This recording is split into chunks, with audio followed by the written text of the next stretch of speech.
siang Bapak-bapak, Ibu-ibu semua. Ya, bagaimana keadaan siang ini? Masih semangat? Masih semangat ya, walaupun energinya agak sedikit berkurang karena sudah masuk waktunya siang ya, tapi tidak apa-apa, kita harus tetap selalu semangat. Oke, jadi pada hari ini kegiatan saya bukan untuk ingin menggurui ya Bapak Ibu ya. Nah, di sini mohon maaf sekali, niat saya untuk berdiri di hadapan Bapak-bapak Ibu semua tidak ada sedikit pun niat untuk menggurui Bapak Ibu, tetapi di sini saya hanya ingin berbagi pengalaman ilmu saya kepada Bapak-bapak Ibu semuanya ya. Alangkah senangnya apabila Bapak Ibu dan saya kita sama-sama berbagi ilmu di sini ya. Oke, baik.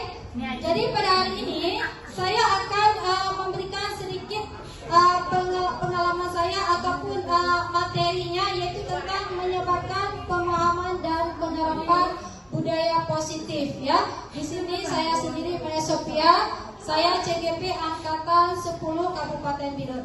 Nah, baik, di sini niat saya yaitu untuk menyebarkan pemahaman dan penerapan budaya positif di sekolah UPTD SD Negeri 1 Biren untuk kedepannya itu agar lebih baik lagi, lebih bagus lagi ya. Baik Bapak Ibu semua, kita lanjut. Nah, di sini belajar, di sini adalah perubahan, artinya sebelumnya kita masih menggunakan metode ceramah di saat pembelajaran. Dengan adanya perubahan paradigma di sini, kita bisa menggunakan metode-metode yang lain yang sesuai dengan kebutuhan peserta didik kita. Yang tadinya kita memakai metode ceramah yang sifatnya bisa membuat peserta didik kita itu lemas, lesu ataupun kurang bersemangat, bisa kita rubah perubahan paradigma belajarnya dengan memakai metode-metode ataupun model-model pembelajaran yang dibutuhkan oleh peserta didik kita. Nah, selanjutnya nilai-nilai kebajikan. Di dalam nilai-nilai kebajikan ini, di sini contohnya seperti tanggung jawab peserta didik ya, adanya kejujuran, adanya rasa diterima, kasih sayang dan sebagainya. Selanjutnya di sini ada motivasi perilaku manusia. Nah, di dalam motivasi perilaku manusia, setiap manusia itu ada berbagai contoh perilaku manusia. Ada yang negatif dan ada yang positif. Nah, di dalam motivasi perilaku manusia ini, di dalam hal positifnya, di sini bisa memacu motivasi peserta didik untuk meniru motivasi perilaku yang positif yang bisa ditiru oleh peserta didik. Selanjutnya adanya keyakinan kelas. Nah, di dalam keyakinan kelas ini, keyakinan kelas yang dibuat oleh anggota di dalam kelas bersama ya, bukan keyakinan kelas kesepakatan yang dibuat oleh guru saja, tapi keyakinan kelas ini dibuat bersama anggota di dalam kelas, yaitu guru dan bersama murid di sini. Oke, baik. Selanjutnya kita lanjutkan. Adanya disiplin positif. Nah, di dalam disiplin positif ini dia ada beberapa kategori ya. Ada disiplin positif yang misalnya yang mendorong motivasi perilaku peserta didik kita yang mencerminkan positif. Dalam kategori dia misalnya contoh datang ke sekolah tepat waktu, membuang sampah pada tempatnya ya. Itu contoh-contoh ke dalam disiplin positif. Selanjutnya ada kebutuhan dasar manusia. Bagaimana yang dikatakan kebutuhan dasar manusia di sini? Yaitu manusia tentunya memiliki kebutuhan apa dia di situ? Tentunya seperti tempat tinggal ya. Tanpa tempat tinggal mungkin manusia di sini kurang bisa berekspresi. Misalnya contoh salah satunya di dalam ibadah ya. Tentunya di sini setiap manusia itu membutuhkan tempat tinggal. Selanjutnya kebutuhan manusia memerlukan makanan dan kasih sayang. Baik, kita lanjut lagi. Posisi kontrol guru. Nah, di dalam posisi kontrol guru di sini bagaimana maksudnya? Di sini guru harus bisa mengontrol bagaimana kemauan murid di sini. Bukan kemauan kita sebagai guru, tetapi kemauan peserta didik itu seperti apa ke depannya. Mereka prinsip pembelajaran berdiferensiasi. Berdiferensiasi di sini artinya pembelajaran yang bisa diganti sesuai dengan kemauan anak. Misalnya kita memakai salah satu model ataupun metode pembelajaran yang memang tidak mendukung anak-anak itu untuk lebih aktif dalam pembelajaran. Kita bisa menggunakan berdiferensiasi, bisa menggunakan model-model pembelajaran yang lain yang bisa menarik minat dan bakat peserta didik itu supaya lebih maju dalam proses pembelajaran. Itu dinamakan dengan berdiferensiasi. Sehingga para peserta didik belajar sesuai kebutuhannya, bukan sesuai dengan kebutuhan kita ya. Berdasarkan tahap perkembangan sesuai teori psikologi modern untuk mewujudkan profil pelajar Pancasila. Nah, selanjutnya di sini ada miskonsepsi tentang teori kontrol. Di sini ada beberapa. Yang pertama, ada ilusi guru mengontrol murid. Ada ilusi bahwa semua penguatan positif efektif dan bermanfaat. Selanjutnya, ada ilusi bahwa kritik dan membuat rasa bersalah mampu menguatkan karakter. Dan selanjutnya, ilusi bahwa orang dewasa berhak memaksa. Nah, di dalam ilusi guru mengontrol murid, di sini guru saat mengontrol murid memberikan dorongan yang memang sesuai dengan kebutuhan peserta didik, bukan dengan sesuai kebutuhan kita sebagai guru. Selanjutnya, ilusi bahwa semua penguatan positif, efektif, dan bermanfaat. Berarti di setiap ilusi guru mengontrol murid itu ada sisi positif dan bermanfaat yang diberikan kepada peserta didik. Selanjutnya, ilusi bahwa kritik dan membuat rasa bersalah mampu menguatkan karakter. Nah, di sini ada kritikan dari seorang guru kepada peserta didik. Di sini tujuannya lain yaitu untuk bisa menguatkan karakter peserta didik yang tadinya kurang baik menjadi lebih baik lagi ke depannya dengan menggunakan ilusi mengontrol murid. Selanjutnya, ilusi bahwa orang dewasa berhak memaksa. Misalnya contoh kita di sini sebagai guru, kita berpikir bahwa kita berhak memaksa seorang peserta didik. Tetapi di sini kita sebagai guru tidak boleh terlalu memaksa peserta didik, tetapi kita harus menanyakan kepada peserta didik apa kebutuhannya, apa yang mereka perlukan, ya, seperti itu. Nah, selanjutnya di sini ada mengubah paradigma stimulus respon ke pendekatan teori kontrol. Di sini stimulus responnya yang pertama realitas. Realitas itu adalah kebutuhan kita sama, ya, kebutuhan kita sama antara murid dan guru. Selanjutnya, semua orang melihat hal yang sama. Kita mencoba mengubah orang agar berpandangan sama dengan kita. Selanjutnya, perilaku buruk dilihat sebagai suatu kesalahan. Selanjutnya, orang lain bisa mengontrol saya bisa mengontrol orang lain. Dan selanjutnya, pemaksaan ada pada saat rujukan gagal. Model berpikir menang atau kalah itu yang dinamakan dengan stimulus respon. Kita lanjut, adanya teori kontrol ya. Beberapa teori kontrol di sini adanya realitas atau kebutuhan kita sama. Setiap orang memiliki gambaran berbeda. Ini teori kontrol hampir sama dengan stimulus tadi ya. Kita lanjut. Nah, di sini adanya disiplin positif. Dalam disiplin positif ini ada beberapa yang bisa kita lihat. Yang pertama, disiplin artinya belajar. Contoh misalnya yang tadinya kita tidak disiplin, dengan adanya peraturan-peraturan, misalnya dengan adanya disiplin yang sudah dibuat, kita bisa belajar. Contoh misalnya anak-anak saat datang ke sekolah disuruh untuk datang tepat waktu. Kalau misalnya ada peserta didik yang datang tidak tepat waktu, tapi dengan seperti itu anak-anak yang tadinya tidak datang tepat waktu bisa belajar disiplin untuk datang tepat waktu untuk hadir ke sekolah. Selanjutnya ada anak-anak yang memang tidak disiplin saat membuang sampah. Mereka membuang sampah sembarangan. Dengan adanya disiplin mereka bisa belajar untuk membuang sampah. Ketika mereka melihat ada temannya yang membuang sampah sembarangan, dia bisa belajar bahwa dengan membuang sampah sembarangan itu bisa menyebabkan kotor ataupun ketidaknyamanan di perkarangan sekolah. Nah, di sini disiplin mengacu pada disiplin diri yang memiliki tanggung jawab berharap apa yang dilakukannya berdasarkan nilai-nilai yang diyakini. Selanjutnya, Disiplin positif merupakan salah satu cara penerapan disiplin yang bertujuan untuk menumbuhkan kesadaran. Kesadaran disiplin positif di sini artinya setiap anak-anak yang di saat mereka menjalankan disiplin, mereka harus mempunyai kesadaran. Karena kalau tidak mempunyai kesadaran, maka mereka tidak akan bisa selalu disiplin, tidak bisa selalu belajar untuk berdisiplin. Makanya di sini disiplin positif mereka harus punya kesadaran yang begitu tinggi di dalam diri mereka masing-masing untuk memberdayakan peserta didik tanpa imbalan penghargaan ataupun reward. Di sini dalam disiplin positif kita sebagai guru tidak bisa misalnya ini dengan adanya disiplin kita harus selalu memberikan hadiah.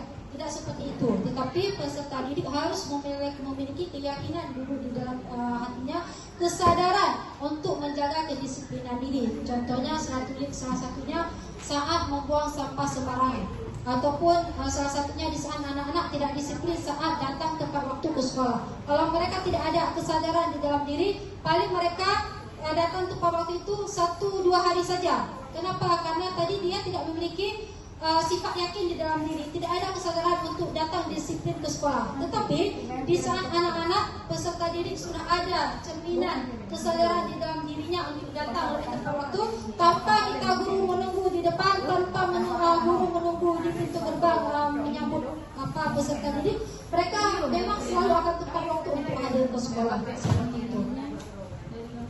Selanjutnya, sebagai pendidik, tujuan kita adalah menciptakan peserta didik yang memiliki disiplin diri sehingga mereka berperilaku mengacu kepada nilai-nilai kebajikan universal dan memiliki motivasi intrinsik dalam perubahan perilaku ke arah yang lebih baik. Nah, di sini kita sebagai guru tujuannya untuk supaya peserta didik kita itu memiliki jiwa disiplin di dalam dirinya, ya, supaya peserta didik kita itu memiliki nilai-nilai kebajikan, rasa tanggung jawab. Nah, dari disiplin tadi itu peserta didik kita sudah memiliki rasa tanggung jawab. Oh, saya harus datang sekolah tepat waktu.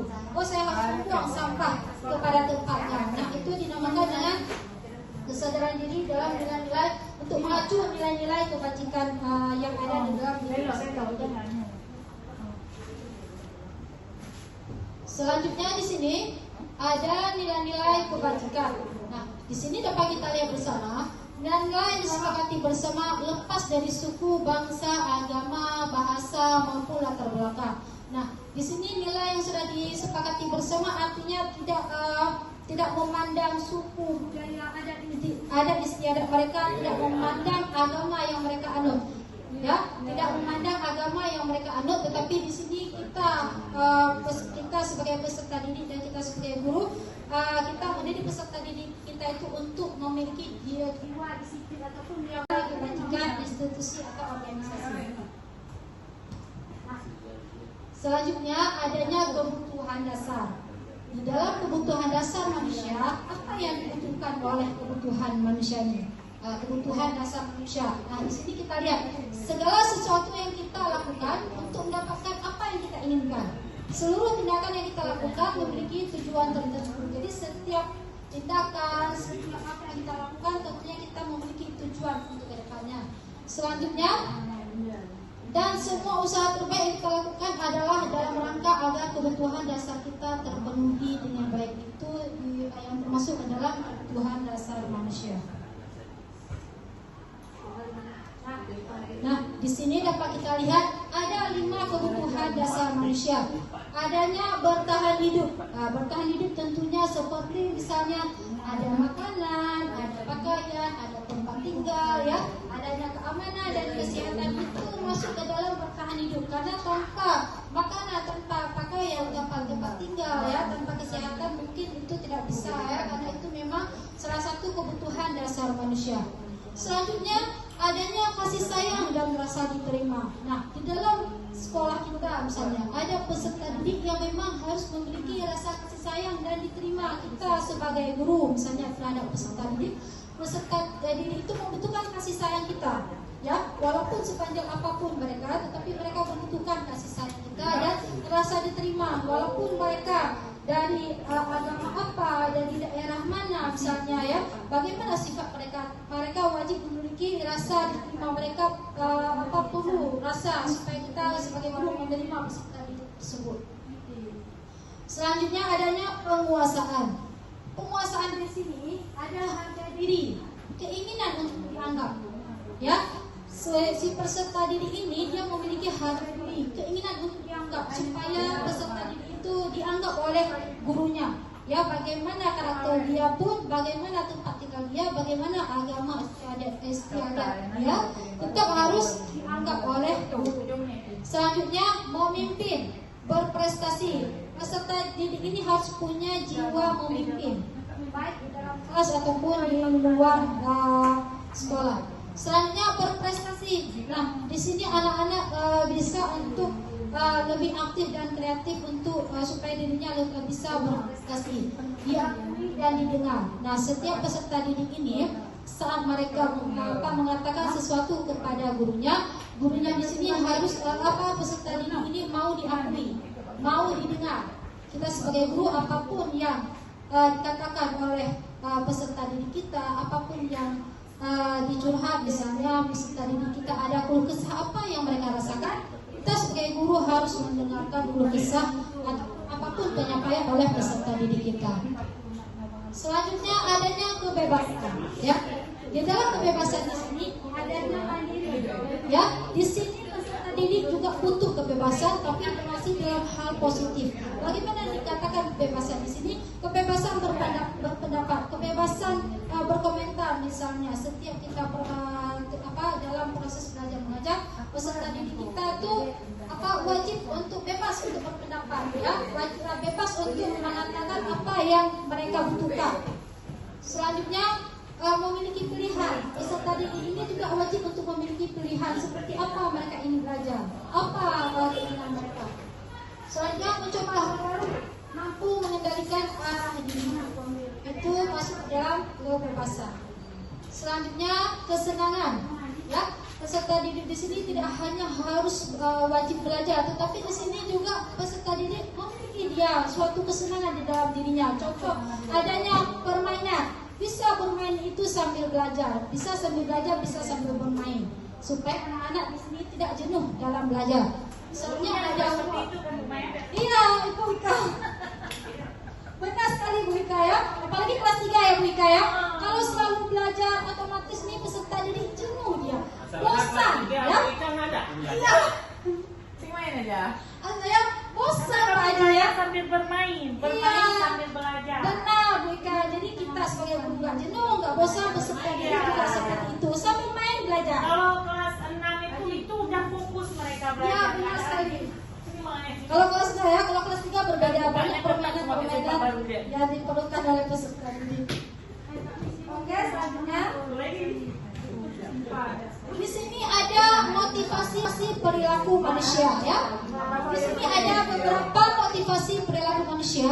Yang pertama, untuk menghindar ketidaknyamanan atau hukuman. Ya, adanya untuk mendapatkan imbalan atau penghargaan dari orang lain. Ya, selanjutnya motivasi intrinsiknya apa? Untuk menjadi orang yang mereka inginkan dan menghargai diri sendiri dengan nilai-nilai yang mereka percaya. Itu masuk ke dalam motivasi perilaku manusia. Nah, di sini ada beberapa hukuman, konsekuensi, dan restitusi. Nah, di sini yang pertama adanya hukuman. Hukuman di sini yang pertama tidak terencana dan tiba-tiba. Misalnya, ada peserta didik kita yang tiba-tiba datang terlambat ke sekolah ataupun tidak berpakaian rapi. Bisa dari misalnya rambutnya sudah panjang ya, tiba-tiba adanya hukuman yang tidak direncana secara tiba-tiba. Selanjutnya, murid tidak tahu apa yang akan terjadi atau tidak dilibatkan.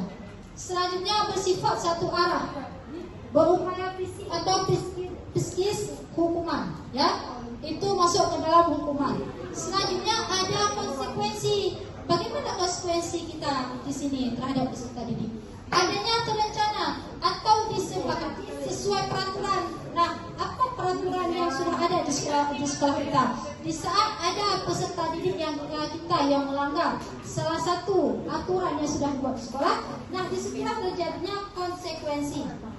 Selanjutnya, murid tetap dibuat nyaman. Nah, itu masuk dalam konsekuensi. Di saat konsekuensi itu berlaku kepada peserta didik kita, disitulah peserta didik peserta didik kita itu merasa tidak nyaman, ya. Sebenarnya sikap guru memonitor murid selalu. Di sini guru selalu melihat murid. Misalnya dia kemanapun pergi, misalnya selalu guru mengikuti peserta didik tersebut, itu masuk ke dalam konsekuensi. Selanjutnya adanya restitusi. Di dalam restitusi di sini proses menciptakan kondisi bagi murid untuk memperbaiki kesalahan. Di sini artinya di saat ada peserta didik kita yang melakukan suatu kesalahan, kita bisa menggunakan suatu restitusi, perbaikan dari suatu kesalahan yang sudah dibuat. Tidak harus mengecat murid tersebut bahwa dia selalu berperilaku salah, memberikan lagi hukuman, ya, tetapi tidak seperti itu. Dengan adanya restitusi bisa kita membentuk karakter si peserta didik ini, bisa merubah kesalahan mereka, ya. Selanjutnya proses yang kolaboratif, mengajarkan murid untuk mencari solusi sendiri. Nah, di dalam restitusi ini, di saat peserta didik sudah mendapat suatu masalah, di sini kita sebagai guru bisa memakai restitusi ini supaya anak-anak bisa belajar untuk mencari solusi. Misalnya contoh, meminjam alat tulis kawan misalnya, ya.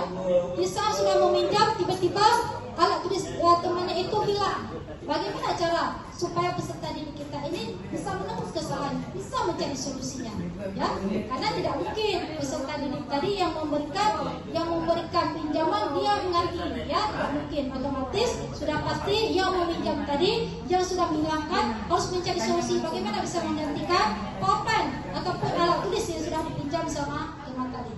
Itu dinamakan dengan restitusi.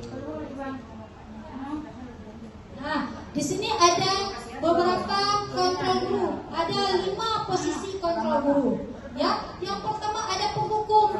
Nah, adanya pembuat rasa bersalah.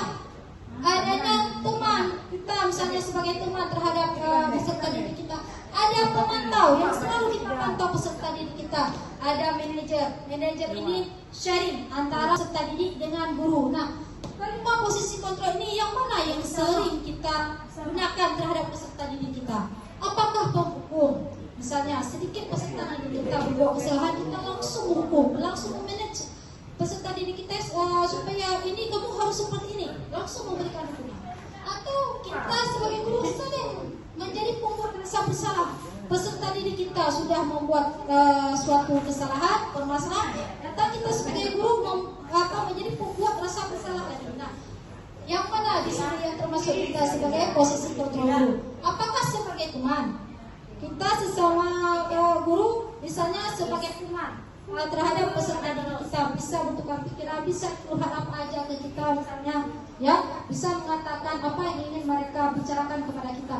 Atau kita pemantau, selalu memantau murid kita, misalnya kemana dia mau pergi, ke kantin kita ikuti dia kemanapun dia pergi, itu pemantau. Atau kita sebagai manajer, ya, sebagai manajer ini dia sudah mencakup semua, ya, bisa menjadi teman di situ, ya. Nah, bisa menjadi teman, manajer di sini tukar sharing antara kita guru dengan peserta didik kita, tukar pendapat, tukar ide, misalnya apapun permasalahan bisa dibicarakan dengan peserta didik kita. Baik ada masalah atau tidak ada masalah, kita bisa sebagai manajer, ya, bisa berbicara ataupun berbicara ringanlah ataupun komunikasi ringan, ya, terhadap peserta didik kita. Jadi di sini yang mana posisi kontrol guru yang sering kita pakai, ya.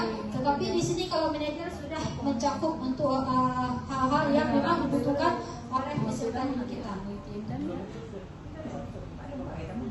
Selanjutnya ada contoh penerapan 5 posisi kontrol.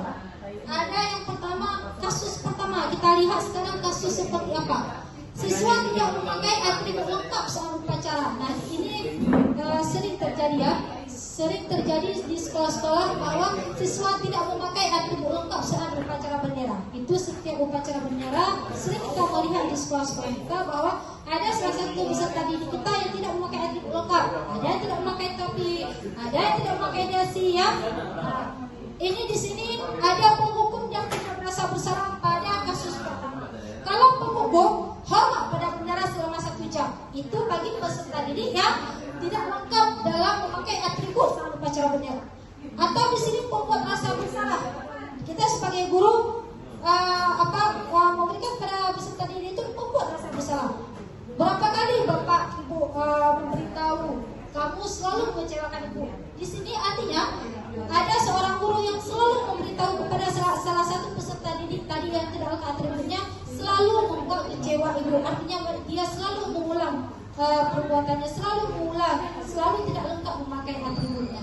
Ya, itu pada kasus yang pertama.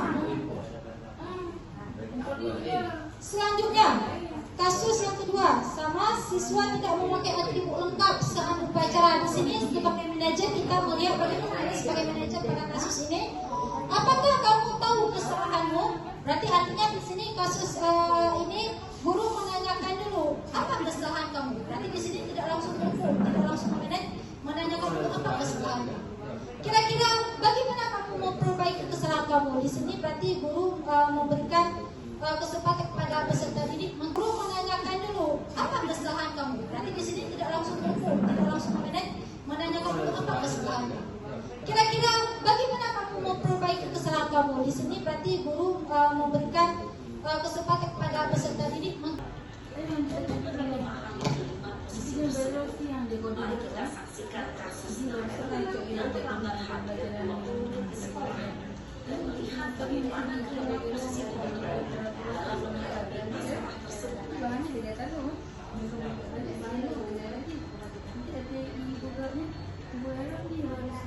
Oke, ini yang akan kita saksikan sekarang videonya tentang yang pertama tentang posisi hukum. Bagaimana proses posisi hukum di sini yang dilakukan oleh seorang guru terhadap muridnya. Baru selesai kasusnya.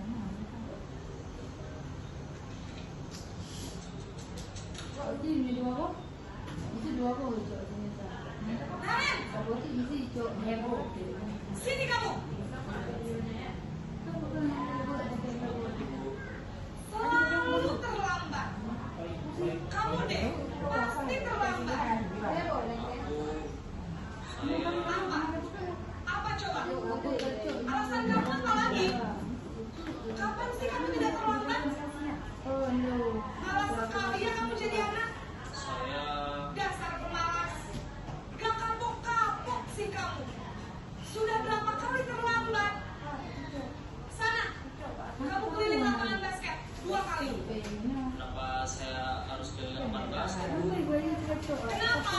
Kamu mau lagi bu? Berani-beraninya jawab. Sudah terlambat, masih berani jawab pula.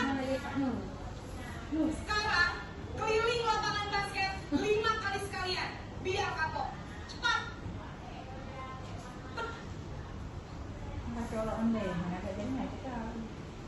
Pergi sana ke lapangan basket. Posisi hukum. Nah, yang kita lihat barusan adalah posisi guru sebagai penghukum. Yang tadi yang kita lihat barusan bahwa ada seorang peserta didik yang datang terlambat datang ke sekolah. Di sini posisi hukum guru di sini, gurunya langsung mengecek anak tersebut bahwa kamu benar-benar bersalah. Sudah beberapa kali anak tersebut selalu melanggar peraturan tersebut. Dan di sini posisi hukumnya anak tersebut yang melanggar peraturan tadi disuruh mengelilingi lapangan basket 5 kali. Ya, itu yang kita lihat tadi posisi hukum yang diberikan oleh guru kepada peserta didik. Selanjutnya kita akan melihat posisi yang selanjutnya. Biasanya berbicara dengan nada tinggi, menghardik, menunjuk-nunjuk, menyakiti, dan menyindir.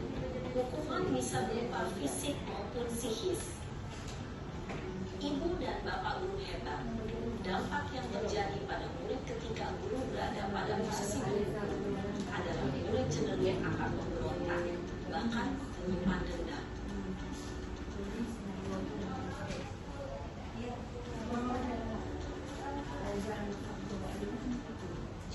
Nah, saya jelaskan dulu tentang posisi hukum tadi. Nah, berarti berdampak negatif kita sebagai guru memiliki posisi hukum yang kita berikan kepada peserta didiknya. Dampaknya kepada peserta didik dengan adanya hukuman yang kita berikan kepada peserta didik tadi, peserta didik tiba-tiba dia akan timbul rasa dendam di dalam dirinya.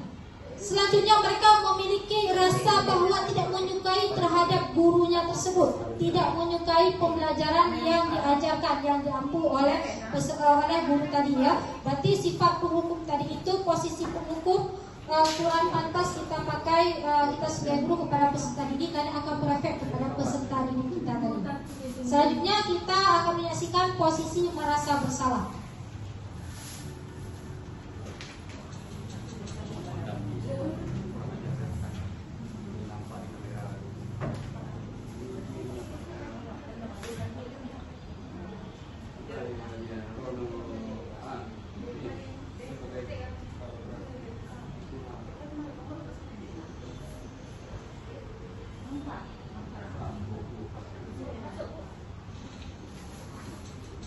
Kami jahit nama dia punya belum kabin dulu.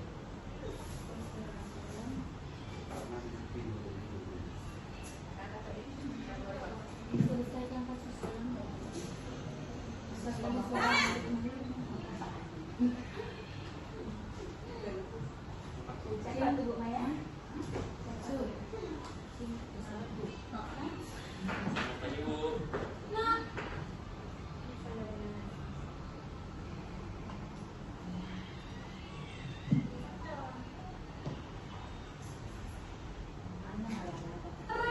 Naren, kamu kenapa terlambat lagi, nak?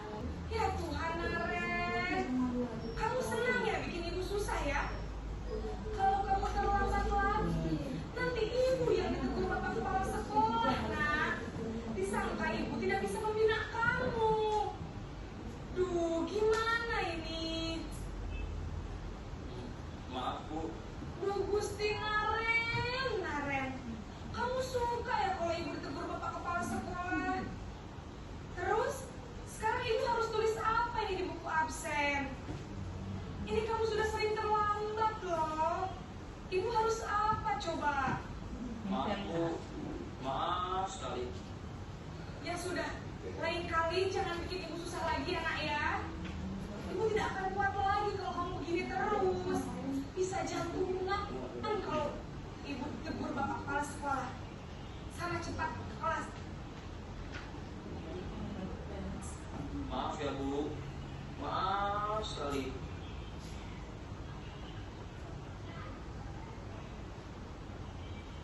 Posisi pembuat rasa bersalah berbicara dengan nada tenang, cenderung lembut, namun kata-kata yang diutarakan membuat murid merasa menjadi orang yang gagal, memandang buruk dirinya sendiri, merasa tidak berharga, dan tidak sanggup membahagiakan orang lain.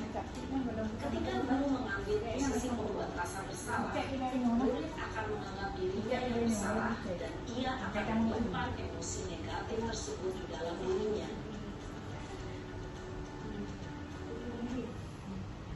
Nah, baik, di dalam posisi guru sebagai pembuat rasa bersalah, memang kata-kata yang dipakai kepada peserta didik yang berbuat salah tadi itu memang dengan nada lembut dan rendah, dengan tidak menggunakan suara yang tinggi. Tetapi dampaknya kepada peserta didik ini akan merasa bersalah bahwa mereka sudah gagal menjadi murid untuk gurunya. Ya, berarti di sini dampaknya juga akan mematikan mental peserta didik kita ya, karena di sini peserta didik kita memang sudah merasa gagal, berpikir bahwa mereka tidak bisa menyenangi hati gurunya. Selanjutnya di posisi teman, guru sebagai posisi teman, kita akan menyaksikan di video sekarang ya.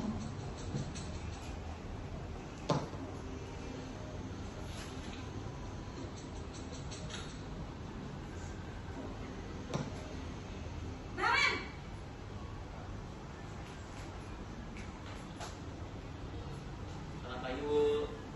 Wah, sudah jam berapa ini, nak? Terlambat lagi ya, sayang. Iya Bu. Habis ibu saya lupa membangunkan saya Bu. Kamu malah menyalahkan ibu kamu. Kamu bukannya anak yang marahnya paling kencang. Kok terlambat sih? Iya Bu. Saya memang terlambat bangun tadi. Jadi biarpun saya lari kencang, tetap gak kekejar Bu. Ya sudah sana. Nanti lain kali larinya lebih kencang lagi ya. Biar gak terlambat lagi. Bikin senang ibu. Demi ibu. Bisa kan? Bisa lah Bu. Ya sudah sana masuk kelas. Ibu beresin urusan absen kamu. Kamu ini ada-ada saja. Selanjutnya kita lihat di sini posisi kontrol apakah saya. Di sini saya kecewa sekali dengan kamu. Nah, ini masuk ke posisi kontrol yang seperti apakah kita sebagai guru. Selanjutnya, kamu tidak pernah mendapat nilai jika tidak mengerjakan tugas. Nah, ini juga termasuk ke dalam posisi kontrol apakah kita di sini yang kita pakai. Selanjutnya, kenapa di sini harus keyakinan kelas? Kenapa tidak peraturan kelas? Kenapa? Karena kalau keyakinan kelas ini adalah kesepakatan bersama antara murid dan guru. Tentunya di sini dengan adanya keyakinan kelas, si peserta didik kita juga akan melaksanakan ataupun melaksanakan keyakinan kelasnya dengan penuh rasa tanggung jawab, karena keyakinan kelas itu mereka miliki bersama, bukan aturan yang kita buat. Makanya di sini kita pilih keyakinan kelas. Selanjutnya adanya pembentukan kelas. Yang pertama adanya bersifat abstrak. Bersifat abstrak di sini walaupun tidak terlihat tetapi ada di dalam diri masing-masing. Selanjutnya berupaya penyataan universal, dibuat dalam pernyataan positif. Nah, dibuat dalam pernyataan positif artinya di saat kita membuat suatu keyakinan kelas tidak boleh memakai kata tidak. Tetapi misalnya contoh dalam kesepakatan kelas tadi, datang tepat waktu. Jangan kita pakai tidak boleh datang tepat waktu. Nah, tapi kita pakai di sini kata-kata yang lebih positif, yang lebih bermotivasi di sini. Ataupun jagalah kebersihan. Jangan kita pakai tidak boleh membuang sampah sembarangan. Itu jangan ya. Kita pakai di sini jagalah kebersihan. Nah, itu salah satunya. Soalnya sedikit saja agar mudah diingat. Jadi misalnya jangan kita membuat kesepakatan kelas sampai 20 poin. Itu tidak mudah akan diingat oleh peserta didik. Minimal misalnya kita buat apakah 5 dari kesepakatan kelas yang sudah kita buat supaya peserta didik kita itu mudah mengingatnya.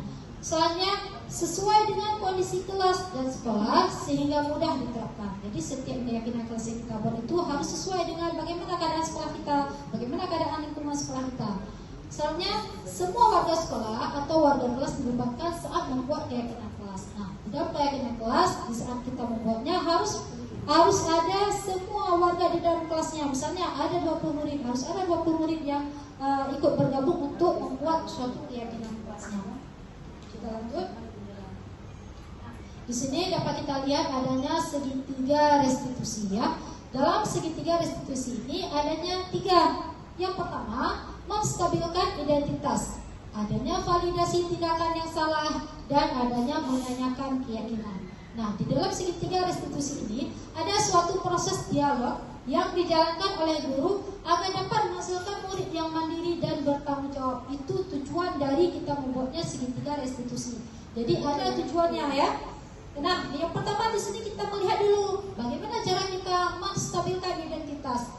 Menstabilkan identitas di sini berdasarkan prinsip membuat kesalahan adalah bagian dari proses pembelajaran. Kita sebagai guru bisa memberikan motivasi kepada peserta didik bahwa kita tidak terlepas dari suatu masalah, tapi di sini dari masalah yang sudah kita perbuat bisa menjadi suatu pembelajaran yang bisa kita perbaiki untuk kedepannya. Itu untuk menstabilkan identitas peran kita sebagai guru terhadap peserta didik. Adanya pertanyaan, misalnya ada peserta didik kita yang sudah berbuat kesalahan, kita bisa menggunakan menstabilkan identitas. Misalnya muncullah pertanyaan, berbuat salah itu wajar. Nah, itu bentuk motivasi kepada peserta didik. Tidak ada manusia yang sempurna. Nah, itu juga bentuk motivasi peserta didik yang kita berikan kepada kesalahan yang sudah dia perbuat. Jadi tidak mencat mereka, tidak menghukum. Nah, selanjutnya ibu bapak juga pernah melakukan itu. Misalnya, walaupun kamu berbuat kesalahan itu wajar ya, tetapi tidak ada manusia yang sempurna di sini. Ibu bapak juga pernah berbuat kesalahan. Ibu bapak tidak mau mencari siapa yang salah. Misalnya ada 2 tokoh di sini yang berbuat kesalahan. Di sini kita memberikan motivasi kepada peserta didik yang dua-duanya bahwa di sini tujuan ibu untuk mencari solusi terhadap permasalahan kalian, bukan untuk mencari siapa yang bersalah. Nah, selanjutnya kamu berhak merasa begitu. Mungkin di setiap kesalahan yang sudah dibuat oleh peserta didik kita, mereka memiliki tujuan. Apa tujuan mereka sehingga permasalahan mereka sehingga mereka bisa berbuat demikian. Nah, itu untuk menstabilkan identitas peran kita terhadap peserta didik. Selanjutnya kita bisa menggunakan validasi tindakan yang salah. Kita sebagai guru terhadap peserta didik berdasarkan prinsip setiap perilaku berupaya memenuhi sesuatu kebutuhan itu. Kebutuhan itu seperti apa? Bisa kita menanyakan kepada peserta didik kita.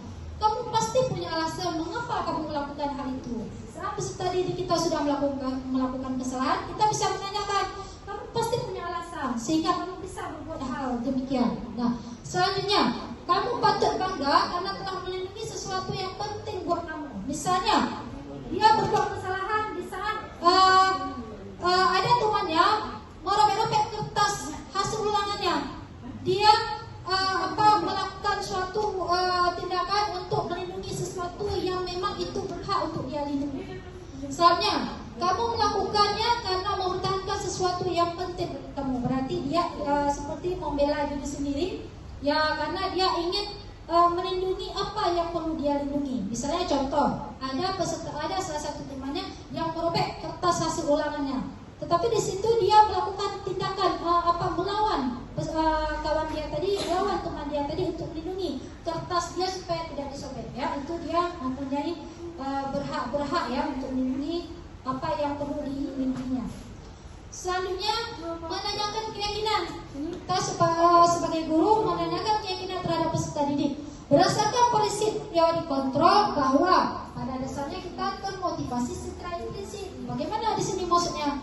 Kita menanyakan keyakinan kelas. Di saat ada peserta didik yang sudah berbuat kesalahan, kita tanya kesepakatan kelas yang sudah dibuat tadinya. Karena sudah kita buat itu kesepakatan kelas ataupun keyakinan kelas, misalnya ada 5 poin. Di saat ada jadi kita yang melanggar salah satu poin kesepakatan. Jadi kita bisa menanyakan seperti apa gambaran sebuah kelas yang ideal menurut kamu. Berarti itu kebutuhan yang diperlukan. Ataupun keyakinan kelas misalnya ada 5 poin. Di saat ada jadi kita yang melanggar salah satu poin kesepakatan. Jadi kita bisa menanyakan seperti apa gambaran sebuah kelas yang ideal menurut kamu. Berarti itu kebutuhan yang diperlukan oleh peserta didik. Kamu ingin menjadi orang yang seperti apa? Di saat peserta didik itu sudah berbuat kesalahan, permasalahan, kita menanyakan dulu pada peserta didik kita, kamu maunya seperti apa? Nah, bisa kita melakukan dulu pertanyaan seperti itu, pertanyaannya terhadap peserta didik kita untuk menanyakan keyakinan kelas. Nah, di sini kita bisa melihat bagaimana segitiga restitusi pada video ini agar kita bisa menyaksikan sama-sama dan kita bisa mengambil pembelajaran pada video yang akan kita saksikan bersama sekarang. Nah, di sini ada penerapan segitiga restitusi. Di sini ada contohnya, bisa Bapak Ibu lihat bersama. Salam dan bahagia Ibu dan Bapak guru hebat. Pada video kali ini kita akan membahas tentang salah satu program disiplin positif yang diterapkan di lingkungan sekolah yang dikenal dengan nama restitusi.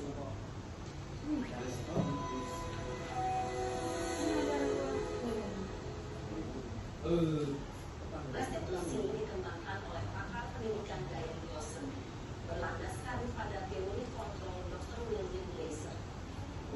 Segitiga restitusi adalah suatu proses dialog yang dijalankan oleh guru atau orang tua agar dapat menghasilkan murid yang mandiri dan bertanggung jawab. Pada saat ini posisi manajer, aspek yang dikembangkan pada murid adalah motivasi intensif, sehingga penanaman nilai-nilai kebajikan dapat tumbuh dan berkembang menjadi suatu kebiasaan positif yang akhirnya membentuk karakter. Proses dialog ini terdiri dari 3 langkah yang digambarkan pada ketiga sisi pada segitiga restitusi. Sisi pertama adalah menstabilkan identitas. Sisi yang kedua adalah validasi tindakan yang salah. Dan sisi yang ketiga adalah menanyakan keyakinan. Ibu dan Bapak guru, berikut ini akan menunjukkan bagaimana seorang guru berada dalam posisi manajer menggunakan penerapan segitiga restitusi.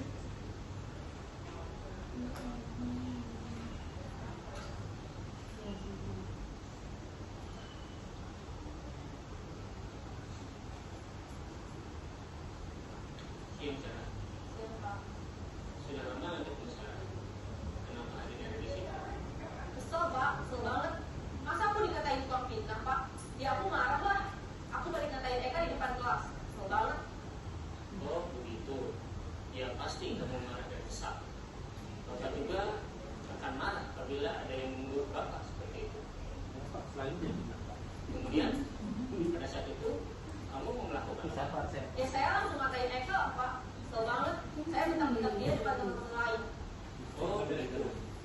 Pasti kamu melakukan seperti itu karena satu alasan tertentu kan? Iyalah, masa saya diam saja, Pak? Ya saya bela diri lah. Masa saya dituduh tukang fitnah? Ya wajar lah. Mempertahankan harga diri itu sesuatu yang penting buat kamu. Untung kamu tidak lebih kegagalan. Iya, Pak. Untung saya masih bersabar dan hanya mengetar saja. Udah gemes padahal saya pasti bela diri lah. Ya pasti ya. Tapi kamu memilih untuk tetap bertahan dan bersabar. Kamu memilih untuk tidak berbuat lebih parah lagi. Iya. Nah, sekarang coba kita lihat lagi tindakan kamu yang bentak-bentak Eka di kelas. Tindakan kamu itu kira-kira sesuai dengan keyakinan kelas atau prinsip kamu tidak? Enggak, Pak. Saya Pak jadi pemarah. Jadi keyakinan atau prinsip mana yang terus sesuai dengan keyakinan kamu? Ya, saya sebenarnya sangat menghargai orang lain. Mungkin saat itu saya menjadi emosi. Jadi tidak menunjukkan sikap itu. Kamu meyakini tidak? Menghargai orang lain itu penting buat kamu. Yakin lah, Pak. Iya, setuju. Kita harus saling menghargai. Namun ada juga keyakinan yang kita sepakati yang perlu kita jalankan. Kamu tidak harus bermarah. Ya, saya bisa lebih aktif. Mulai dari saya bisa jadi sabar. Kira-kira kamu bersedia memperbaiki masalah ini tidak? Sedia, Pak. Kalau kamu memperbaiki masalah ini, kamu akan menjadi Saya menjadi orang yang bertanggung jawab kali ya, Pak. Dan saya biasa beraktif. iya. Menurut kamu, bagaimana rasanya menjadi Ya nyaman, Pak. Bangga bisa sabar dan beda kali sih? Yuk kita pikirkan bagaimana memperbaiki masalah ini.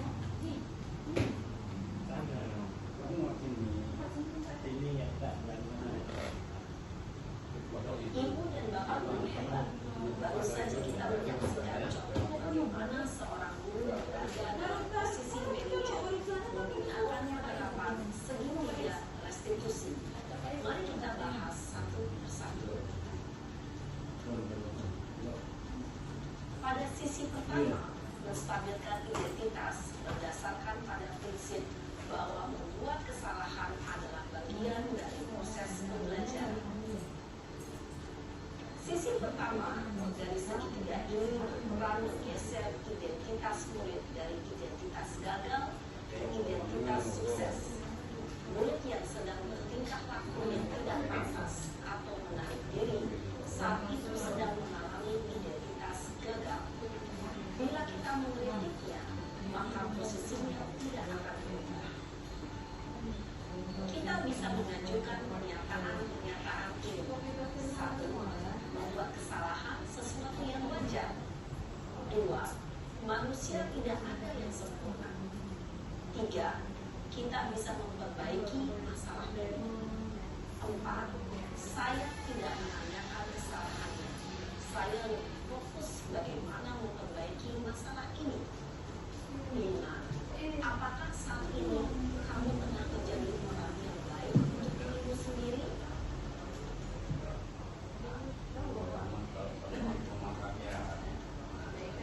Pada sisi kedua, validasi tindakan yang sama berlandaskan pada prinsip bahwa setiap perilaku berupaya memenuhi suatu kebutuhan tertentu.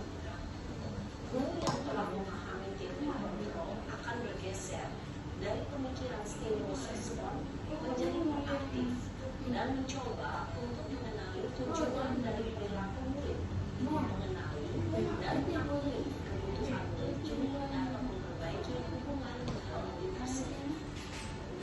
Pernyataan atau pertanyaan bisa disampaikan dengan nada suara tidak menghakimi atau memojokkan, sehingga dapat mengembalikan murid pada posisi positif. Satu, kamu bisa saja bertindak lebih gegabah lagi dari ini. Dua, kamu bukan melakukannya tanpa suatu alasan.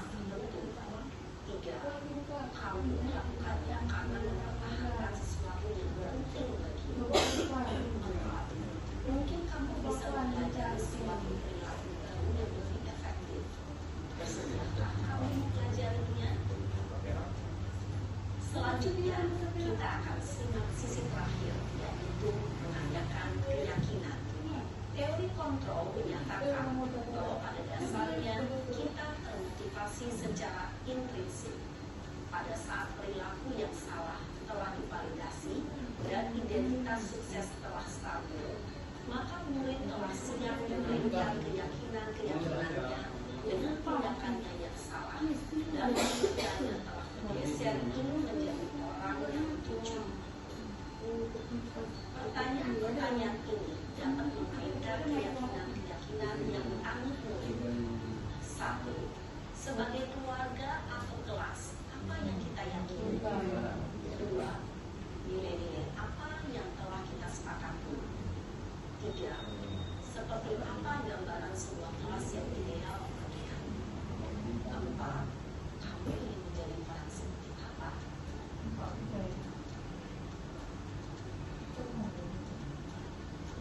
Dalam menerapkan segitiga restitusi, perlu diperhatikan beberapa hal. 1. Perilaku yang salah perlu dikaitkan dengan nilai-nilai atau keyakinan-keyakinan yang telah disepakati atau dituju. 2. Kesediaan orang yang melakukan kesalahan untuk memperbaiki masalah. 3. Memecah masalah sebisa mungkin relevan dengan masalah yang ada. Perlu adanya suatu usaha perbaikan dari pihak yang berbuat kesalahan. 5. Waktu perlu Baik lagi untuk kedepannya dalam hal menangani suatu permasalahan supaya peserta didik kita itu lebih mempunyai rasa percaya diri dan memiliki jiwa yang berpihak kepada peserta didik. Nah, di sini juga sesuai dengan kodrat alam, kodrat zaman dan kodrat alam ya. Selanjutnya,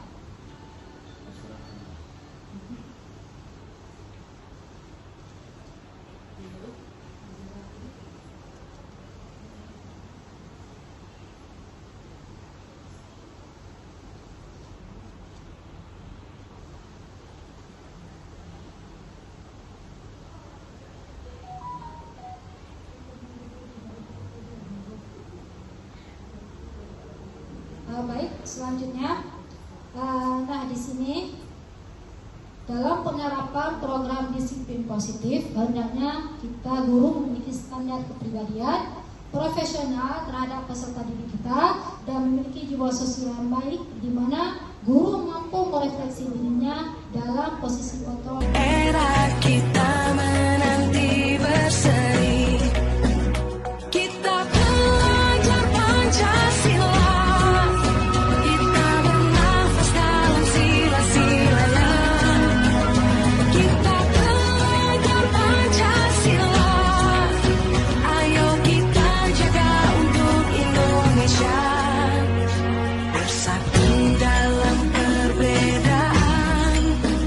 Oke semuanya,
semua supaya anak-anak ibu bisa menulis apa kesepakatan kelas yang ingin kalian harapkan ya. Anak-anak ibu bisa menulis pada kertas ini ya. Oke, nanti pada kertas ini kalian tulis apa keinginan kalian untuk menjaga keamanan dan kenyamanan saat proses belajar mengajar di dalam kelas kita ya. Jadi apapun keinginan kalian untuk kenyamanan tulis pada kertas kosong ini sayang ya. Sudah ya, langsung ditulis ya. Apa saja kesepakatan kelas yang sudah kalian buat kalian tulis pada kertas ya. Ditulis ya. Langsung tulis lah kesepakatan kelasnya. Langsung ditulis ya. Oke, semuanya sudah siap? Sudah. Sudah siap menulis kesepakatan kelas yang ingin kalian buat? Sudah. Oke, kalau sudah. Oke, sudah siap? Kalau sudah siap semua, boleh ditempelkan satu persatu ke papan boleh. Ayo yang sudah siap menulis boleh langsung ditempelkan menulis ya. Satu persatu nak, jangan langsung rame-rame ya. Oke. Kesepakatan kelas yang mana yang bisa kita ambil ya? Oke.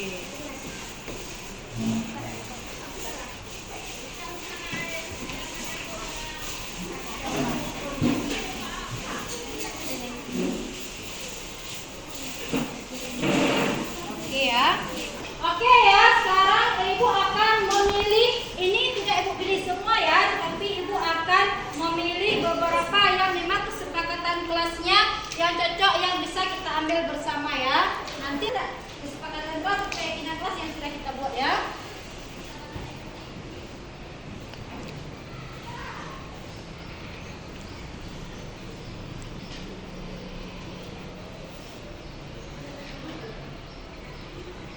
Oke, yang pertama. Nah, di sini ibu melihat ada saling menasihati dan saling tolong menolong ya. Berarti kita ambil yang pertama saling menasihati. Boleh semua?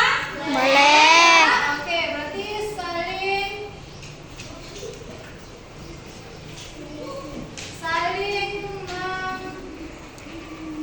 menasihati. Oke, selanjutnya kita melihat lagi di sini adanya bekerja sama ya. Boleh kita ambil kesepakatan kelas kita bekerja sama nah? Boleh ya. Oke, kita pilih lagi bekerja sama. Nah, selanjutnya ibu melihat lagi di sini datang tepat waktu. Apakah boleh kita mengambil? Boleh ya. Oke, datang tepat waktu. Nah, selanjutnya kita melihat lagi di sini. Nah, di sini adanya saling menghormati. Nah, di sini saling menghormati boleh tidak kita ambil? Boleh ya. Berarti kita saling menghormati dan menghargai antar sesama teman ya.